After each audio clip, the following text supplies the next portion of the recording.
हाँ दोस्तों, तो आज हम उपस्थित है विज्ञान के पार्ट 30 वीडियो में। और हमने लेंस से पिछले वीडियो में हमने पढ़ा था लेंस से संबंधित परिभाषाएं।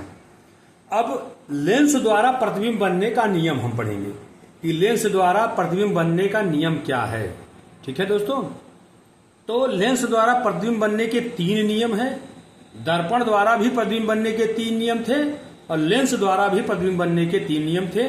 नियम वही हैं जो दर्पण के थे और लेंस के भी वही नियम हैं। सेम, वो एक 1 to 1, किसी प्रकार का कोई अंतर नहीं है। बस आपको याद करना है कि क्या है।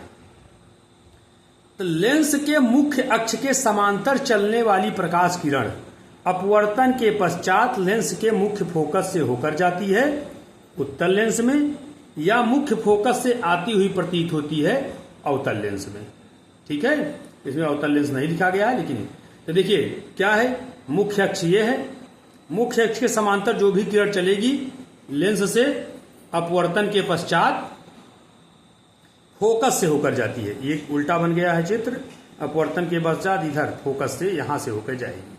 ठीक है, ये गलत बना हुआ है, इसको ध्यान मत दीजिएगा। हाँ, लेंस से अपवर्तन के पश्चात फोकस से चली जाती है, ये पहला नियम है। और वही अवतल लेंस में क्या होता है, जब चूंकि अवतल लेंस अपसारी लेंस होता है, किरणों को फैला देता है, तो ये किरण यहां से आती है और ये फैल कर इधर चली जाती है। तो ये लगता है कि ये मुख्य फोकस से आ रही है, मतलब ये फोकस से आती हुई दिखाई पड़ती है। आती नहीं है लेकिन लगता है कि फोकस से आ रही है। इन दोनों में, इससे किरण आ जाती है, अपवर्तन के पश्चात फोकस से चली जाती है। ऐसे अपवर्तन के पश्चात किरण दूर जाती है।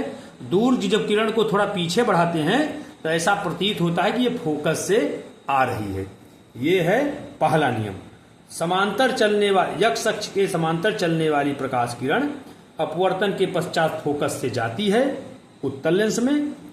अगर आती हुई प्रतीत हो रही है तो ये अवतल लेंस में होता है। दोनों के एक ही नियम है, बहुत ध्यान से देखिएगा। यह है आपका पहला नियम, दर्पण से प्रतिबिंब बनने का पहला नियम।